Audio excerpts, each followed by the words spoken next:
스탠드 언론에 대해서 한번 알아보도록 하겠습니다. 일단 오늘 과정은 스탠드 언론이 이제 되니까 진정한 5G가 되는 거잖아요. LTE 없이 5G로만 사용할 수 있는 구조가 되는 거기 때문에 많은 것들이 많이 바뀌게 돼요. 그래서 일단은 아키텍처부터 아주 처음부터 끝까지 이렇게 쭉 한번 다 다루는다고 보시면 될 것 같아요. 그래서 일단 UE는 기존에 우리 5G 단말이라고 보시면 되고 SA가 되는 단말이겠죠. 그 다음에 랜은 우리 지노드비가 되는 거고, 그 다음에 LTE는 코어가 EPC 코어라 그래서 이볼브드 패킷 코어였죠. 근데 그게 이제 전부 다 이렇게 바뀌게 됐습니다. 그래서 AMF, UPF가 우리 란하고 붙게 돼요. 그래서 AMF는 기존에 MME가 하던 기능을 한다고 보시면 되고요. 그 다음에 UPF가 게이트웨이와 P 게이트웨이. 그래서 SMF와 SMF가 좀 AMF에 하던 기능과 그 다음에 P 게이트웨이 하던 기능 일부를 다 가져와서 이렇게 하고 있거든요. 그래서 우리 랜 장비는 AMF와 실제로 UPF와 이렇게 연동이 되게 되어 있습니다. 그래서 N2 인터페이스라 그래서 우리 지노드비와 AMF가 연동하는 게 A2 인터페이스고, 그 다음에 UPF랑은 N3 인터페이스에서 이렇게 인터페이스 이름도 다 N으로 이렇게 바뀌게 됐습니다. 그래서 이런 식으로 구성이 되어 있고, 근데 여기서 특징들을 좀 보시면 대부분의 장비들이 기존에는 이퀴먼트였잖아요. 근데 이제는 펑션으로 돼 있어요. 네트워크 펑션이라고 돼 있거든요. NF. 그래서 이게 가상화로 5G 가면서 가상화로 많이 바뀌게 되니까 코어 장비들은 이제 단순히 그게 하나의 장비가 아니라 펑션이다, 한 기능을 수행하는 거다라고 되어 있죠. 그래서 물리적으로는 이렇게 가상화 서버 하나에 뭐 AMF, SMF, 다 UPF 다 들어갈 수 있는 이런 구조가 가능하겠죠. 근데 실제 사용하기를 위해서는 이게 다 우리가 따로 운영이나 이런 효율면을 위해서는 따로 쓰긴 하겠지만 이렇게 펑션이라고 이름이 다 바뀌게 됐습니다. 그래서 중요한 거 일단 저희가 알아야 되니까 AMF는 이름이 XSM 모바일 매니지먼트 펑션이라고 돼 있어서 액세스와 그 다음에 모빌리티에 대한 매니지먼트를 하는 애다라고 보시면 됩니다. 기본적으로 예전에 했던 CP, 컨트롤 플랜 쪽을 처리를 하는 애라고 보시면 되고요. UPF는 이제 유저 플랜 펑션인 거죠. 그래서 얘가 트래픽을 처리하는 애다라고 보시면 돼요. 그 다음에 UDM이 있는데 UDM은 HSS, 역할, UDM이 HSS랑 같은 역할을 한다고 보시면 되고요. 그 다음에 얘네는 P 게이트웨이, S 게이트웨이. 여기가 사실은 S 게이트웨이 역할이 좀 더 들어있거든요. 뭐 그렇게 한다고 보시면 됩니다. 그래서 우리는 요 앞부분이 중요하겠죠. 요 부분이 좀 알아야 되는 내용이고, 또 추가적으로 여기 NSSF, NSSAAF 뭐 이런 애들이 추가적으로 더 붙었어요. 이런 애들이 이제 슬라이싱을 담당하기 위해서 추가된 애들이에요. 그래서 5G부터는 이제 네트워크 슬라이싱이 가능해지잖아요. 그래서 그 관련된 내용들이 이렇게 들어있습니다. PCF는 뭐 기존에도 PCRF, PCF 기존에 쓰던 용어라고 보시면 됩니다. 이 정도 보고 하면 될게요. 자, 그래서 우리가 기존에는 LTE, NSA에서는 LTE LTE 코어인 EPC 코어를 사용을 했단 말이죠.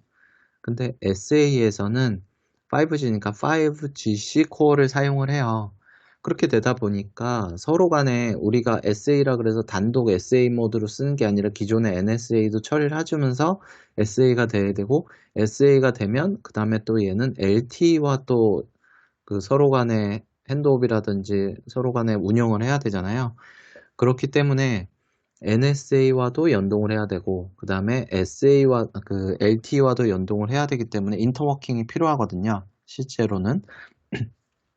그래서 보시면 LTE는 단말이 있고 EU트란이 있는데, EU트란이라 그래서 이거는 이벌브드 UMTS 테레스트리얼 레이디오 액세스 네트워크이죠. 그래서 얘는 EU트란이라고 하면 우리 이노드비, 그러니까 LTE라고 보시면 되고요. 유트란이라고 하면 이건 3G거든요. 그렇게 보시면 됩니다. 그래서 여기 이노드비가 있는 거고, 그래서 S1 MM이 S1C라고도 하는데 S1C로 인터페이스로 연결된 데가 이제 MM이랑 연결이 돼 있었고, S1U가 S 게이트웨이와 P 게이트로 이렇게 연결이 돼 있었죠. 근데 5G에서는 단말이 있고 여기는 G노드B가 되는 거고요. 3G에서는 노드B였죠. 여기서는 노드B였는데 이게 인핸스드 노드B가 돼서 E노드B가 된 거고, 여기는 그 제너레이션 노드B가 돼서 G노드B가 됐습니다. 이렇게 된 거고요.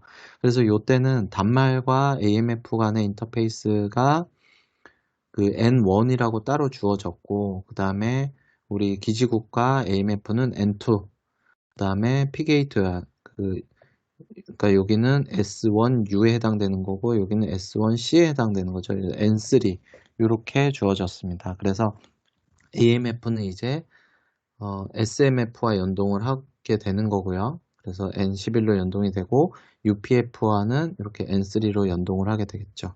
그래서 이렇게 연동을 하게 되는 건데, 그러면 LTE와 5G와의 인터워킹을 하는 그 인터페이스는 N26이라는 인터페이스예요. 굉장히 중요합니다. N26 인터페이스. 그래서 N26 인터페이스가 있냐 없냐에 따라서 호처리가 달라지게 돼요. 그래서 LTE와 NR 간에는 N26으로 인터페이스를 구성을 한다. 그 정도 알고 계시면 될 것 같고, 그 다음에 우리가 마주 보는 그 코어 단하고는 이렇게 N2, N3 인터페이스다. 이 정도 알고 계시면 될 것 같습니다. 그리고 AMF가 MME와 같은 역할을 하는 거고, 그 다음에 S 게이트웨이, P 게이트웨이가 UPF가 그 역할을 하고, 그 다음에 SMF가 일부 역할을 한다. 이렇게 보시면 됩니다. 이 정도 구성은 되어 있고, 자, 그러면 이제 그 무선단을 조금 더 보면, ENDC는 우리가 그 G노드-B와 E노드-B, 그리고 G노드-B 간에는 연동을 ENDC를 사용할 때 NSA에서는 당연히 코어는 MME, SGATN, EPC를 사용을 했던 거고요. EPC. 그래서 LTE 기반의 통신을 했기 때문에 우리는 인터페이스가 기지국 간 인터페이스는 X2 인터페이스를 사용을 했죠. 그래서 이렇게 X2 인터페이스를 사용한 거고, 그 다음에 그 코어 단과는 S1 인터페이스를 사용을 했습니다. 근데 이게 5G로 넘어오면서는 EPC가 아니라 5GC가 돼서 5G 코어거든요. 5GC가 돼서 이게 AMF, UPF로 바뀌게 된 거고요. 그래서 G노드-B와 E노드-B는 얘네가 X2 인터페이스가 XN 인터페이스로 변경이 됐습니다. 그래서 이렇게 이름이 바뀐다는 것들 좀 알고 계시면 될 것 같아요. 그리고 NG 인터페이스인데 우리가 AMF와 연동할 때는 뭐였죠? 기억나시나요? 네, N2 인터페이스. 그러면 UPF와 연동할 때는 뭐였죠? 혹시 기억나시는 분 있으실까요? N2니까 여기는 네, N3 인터페이스 이렇게 연동을 하게 되겠죠. 그래서 이런 식으로 이름이 바뀌게 됐습니다. 이 정도 알고 계시면 될 것 같아요. 그래서 이렇게 그 인터페이스 이름이 바뀐 거고요. 기존에 하던 연동하던 애들은 똑같이 연동이 된다라고 알고 계시면 될 것 같아요. 그래서 우리 용어들을 조금 더 보면 SA에서는 기본적으로 5G 시스템을 가리켜서 우리는 5GS라고 얘기를 합니다. 그래서 LT 코어뿐만 아니라 우리 랜 쪽까지도 포함이 된 애들을 5GS라고 저희가 얘기를 합니다. 그래서 이렇게 얘기를 하는 거고요. 그 다음에 5G 코어는 5GC라고 얘기를 하게 됩니다. 그래서 이렇게 사용하게 되는 거고, 그 다음에 5G 랜은 5G AN, 액세스 네트워크라고 얘기를 해요. 근데 우리가 사용하는 무선 액세스 단에서는 NG랜이라고 사용을 해요. 이 두 개가 뭐가 다르냐면, 우리는 지금 이동통신에서 하는 거는 NG랜을 사용하는 게 맞는데, 여기에 5G는 그 NG랜뿐만 아니라 다양한 다른 부가적인 그 B2B를 위한 다양한 그 인터페이스들이 붙을 수가 있거든요. 그래서 액세스 네트워크라는 게 따로 이렇게 이름이 주어졌습니다. 그래서 그렇게 돼 있다는 정도 알고 계시면 될 것 같아요. 그래서 이 용어가 이렇게 쓰이는구나 정도 알고 계시면 될 것 같습니다. 이거는 그냥 펑션들 어떻게 스플릿이 돼 있는지 그 각 구간별로 나와 있는 건데요. 이거는 뭐 넘어가겠습니다.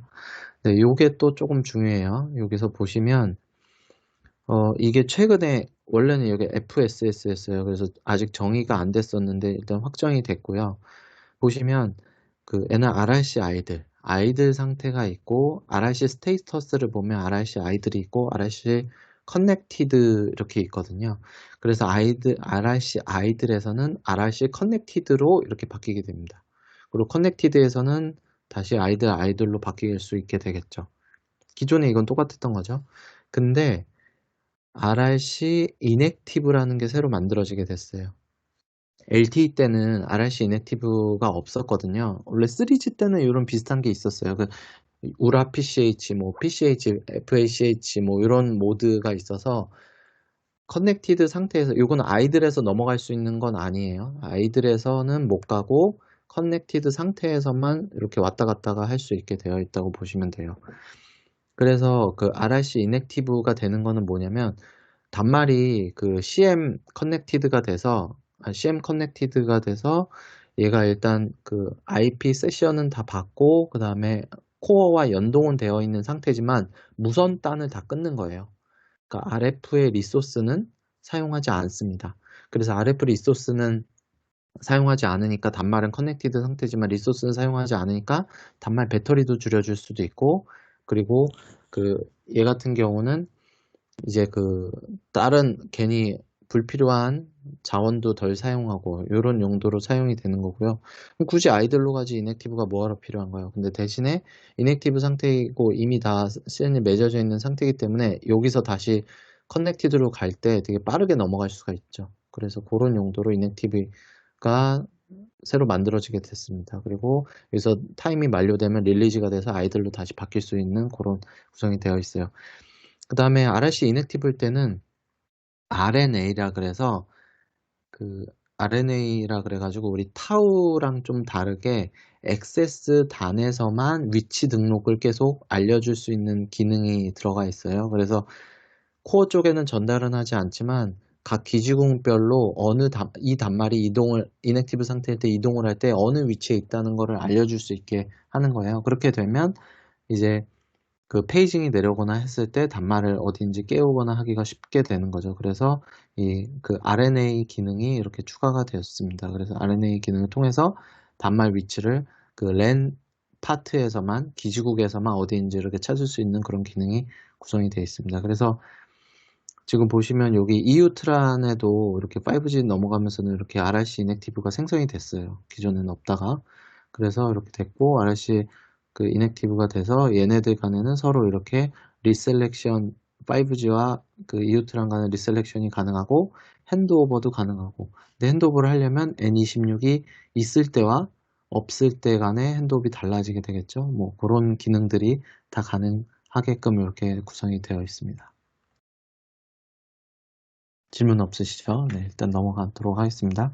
그래서 상태를 조금 보면 RRC 아이들일 때는 이것도 그냥 규격에 있는 내용 그대로 붙인 거거든요. 그래서 RRC 아이들일 때는 그 PLLM 셀렉션, 당연히 PLLM 셀렉션 해야 될 거고 그 다음에 브로드캐스트 SI, 그러니까 MIB, SIB 이런 것들을 하고 리셀렉션, 아이들 상태니까 당연히 리셀렉션 작업을 하죠. 커넥 상태에서는 5GC와 랜이 연결이 된 상태입니다. 그래서 서로 간에 이서블리시먼트가 된 상태인 거고 호처리가 가능한 데이터를 주고받는 그런 상태인 거죠. 근데 인액티브 상태를 보면 얘는 PLLM 셀렉션, 그 다음에 리셀렉션 이런 기능들을 해요. 그러니까 얘는 아이들처럼 운용을 하는 거예요. 아이들처럼 운용을 하지만 여기서 LAN based notification area로 그 RNA로 매니지먼트가 계속 가능합니다. 그래서 어디에 이제 위치를 계속 보고를 기지국에다가 해줘야 되게끔 되어 있고요. 그리고 또 커넥티드 상태에 있는 것처럼 그 코어 쪽과 연동은 계속 되어 있습니다. 연동은 되어 있지만 무선 자원을 쓰지 않는 그런 상태라고 보시면 돼요. 그래서 이렇게 상태에 따라서 그 좀 기능이 다르다 정도 알고 계시면 될 것 같아요. 그래서 그 RAN 그 업데이트는 RNAU라고 이렇게 부르거든요. 그래서 어떻게 업데이트가 되냐면 업데이트가 된다는 건 타임이 만료되거나 그 영역을 벗어나거나 에어리어 영역을 벗어나거나 했을 때 업데이트가 되겠죠. 그래서 일단 그 CM 커넥티드 상태일 때 여기서 그 RNA 업데이트를 단말이 요청을 하게 되면 G노드비는 여기서 그 기존의 서빙 셀로 잡고 있던 곳으로 어디 있는지를 요청을 하게 돼요. 왜냐면 얘가 이쪽으로 이동을 한 거예요. 이게 타겟이라고 보시면 되고 이게 기존의 소스라고 보시면 돼요. 그러면 거기서 이제 인액티브 상태로 바뀌게 되고 그럼 패스 스위치 요청을 해가지고 그 어느 쪽으로 가는지 뭐 이렇게 알려주게끔 그렇게 됩니다. 그래서 이런 식으로 구성이 되어 있고요. 프로토콜 스택은 그 컨트롤 플랜 같은 경우는 기존과 동일합니다. 그래서 LTE와 동일해서 NSA는 당연히 그 G노드비는 그냥 바이패스인 거죠. 바이패스가 돼서 그냥 얘는 쭉 연결만 해주는 거고 넌 액세스 스트라텀에 대해서는 그냥 그 AMF가 처리를 하는 거죠. 이게 N1이었죠. 인터페이스가. 그래서 이렇게 처리를 하게 되는 거고 그 다음에 RRC부터 이렇게 컨트롤 플랜에 들어가는 애들은 전부 다 기지국과 통신하는 애들은 네, 그대로 사용이 됩니다. 근데 유저 플랜은 여기 SDAB이 추가가 됐잖아요. 그래서 이게 LTE 때 NSA non stand alone에서는 SDAB을 사용하지 않습니다. 5G 규격이 아니라 LTE 규격으로 움직이기 때문에 이렇게 사용을 해요. 그래서 5G 가면서 이제 SDAB이 사용이 되는 거죠. 그래서 SDAB은 뭐 하는 애냐면 서비스 데이터 어댑테이션 프로토콜인데요. 얘는 이제 그 QCI 플로우 아이디를 가지고 QFI라 그래서 QoS 플로우를 네, 관리를 할 수 있게 돼 있어요. 그래서 기존의 LTE에서는 QoS라는 게 결국엔 QCI 뭐 5번, QCI 9번 뭐 이런 식으로 사용을 했잖아요. 5G 가면서는 QCI 9번인데 거기서도 그 우리가 그 QFI라 그래서 여기서 플로우 아이디를 붙일 수 있게 돼 있어. 플로우 아이디가 9번 안에서도 아이디를 이렇게 여러 개를 줄 수가 있죠. 그래서 얘는 뭐 유튜브용, 얘는 뭐 웹서핑용, 얘는 뭐 게임용, 뭐 이런 식으로 서비스 베이스드로 설정이 가능하다는 거예요. 그러면 얘네별로 각각 제어를 다르게 하거나 할 수가 있게 되는 거죠. 베어러는 같은 베어러를 사용하더라도. 그래서 이런 식으로 좀 더 세분화가 된 거고요. 그래서 좀 더 그 필요에 의해서 하게끔 된 거죠. 그러면 얘네들을 구분을 할 수 있다 그러면 각 구분별로 그 과금이나 이런 것들도 구분하게 되고 뭐 이런 것들이 가능해지는 거죠. 그래서 이렇게 만들어지게 됐습니다. 현재는 뭐 SAP를 따로 뭐 이렇게 설정해서 쓰고 있진 않아요. 그냥 같이 기존처럼 사용하고 있다고 보시면 돼요. 그래서 프로토콜 스택은 보시면 SDAP, PDCP, RLC, MAC 레이어 똑같이 이렇게 가게 돼 있고요. 그 다음에 DL 같은 경우는 그 DL 같은 경우는 코드워드가 0, 1, 2개로밖에 안 된다 그랬죠. 그래서 이게 4레이어까지는 0번, 그 다음 8레이어까지는 레이어 2개 이렇게 사용이 가능한 거고 UL은 코드워드가 그냥 0 하나만 있죠. 그래서 4레이어까지만 이렇게 사용이 가능합니다. 그래서 이런 식으로 프로토콜은 스택은 구성이 되어 있고요. LTE랑 달라는 거는 이건 전에 한번 설명드렸는데 LTE와 다른 점은 LTE와 다른 점은 RLC 단에서 콘카터네이션이 5G에서는 없어졌다는 게 다르다고 설명을 드렸었어요. SDAP도 있지만 RLC에서 그 콘카테네이션이 사라졌어요. 그래서 두 개 이렇게 떨어져 있는 거를 합쳐서 가는 형태는 없어요. 5G에서는 RLC단에서는 이렇게 세그멘테이션 이렇게 쪼개서 가게끔 하는 것만 5G에서는 이렇게 존재합니다. 왜 그러냐면 그 얘 합치려면 또 기다려야 되잖아요. 그래서 그런 거 안 하고 레이턴시를 줄이기 위해서 작은 데이터도 그냥 그대로 보내줘가지고 빨리빨리 보내줄 수 있게 하기 위해서 콘카테네이션 기능은 없어지게 이렇게 되어 있습니다. 네. 근데 그 아예 그럼 합치는 게 없냐? 그건 아니에요. RS단에서는 당연히 네, 물고 뜯고 씹고 다 하죠. 당연히. 왜냐면 데이터 그 RF단에서 보낼 수 있게 편하게 하기 위해서 맥단에서는 하지만 일단 RS단에서는 콘카테네이션은 사라졌다는 거 알고 계시면 될 것 같아요. 네, 그래서 CA일 때는, LTE 때는 그 릴 13부터는 32CA까지 가능했고, NR은 16CA까지 가능합니다. LTE는 5CA까지가 되는 거 아닌가요? 네, 맞는데요. 이거는 릴 10 기반일 때 5CA인 거고요. 그래서 우리는 릴리즈, 릴 10 기반으로 5CA를 지금 사용하는 거고, 규격적으로는 32CA까지 가능합니다. 그리고 그 NR은 16CA까지 이렇게 구성이 가능하게끔 현재 돼 있죠. 네, 그렇게 돼 있습니다. 그래서 우리는 지금 28기가 같은 경우는 800메가를 주파수를 할당을 돼 있기 때문에 우리는 8CA를 사용을 해서 하고 있어요. 100메가씩 8CA. 뭐 400메가 플러스 400메가로 사용은 규격적으로는 가능한데요. 실제 단말이 그렇게 받쳐주지가 않기 때문에 지금 100메가 곱하기 8cc로 해서 8CA로 이렇게 사용을 하고 있습니다. 그렇게 되겠죠. 그 3.5 같은 경우도 우리가 100메가 하나 쓰고 있잖아요. 근데 이것도 우리가 주파수를 더 받게 된다면 플러스 100메가가 되면 그러면 뭐 2CA가 이렇게 구성이 되겠죠. 네, CA는 전 설명을 살짝 드리면 맥단에서 이렇게 나눠지는 거예요. 맥단에서. 네, 맥단에서 나눠지니까 속도는 빠른 대신에 싱크가 맞춰져야 되기 때문에 DU가 떨어져 있거나 뭐 이러면은 이제 싱크가 깨지거나 하면 전송이 불가능하죠. 그리고 DC는 PDCP 단에서 수행을 하죠. 그래서 CU에서 그 CU가 PDCP 단과 RRC를 처리를 하는데 여기서 이제 이렇게 쪼개게 되는 거죠.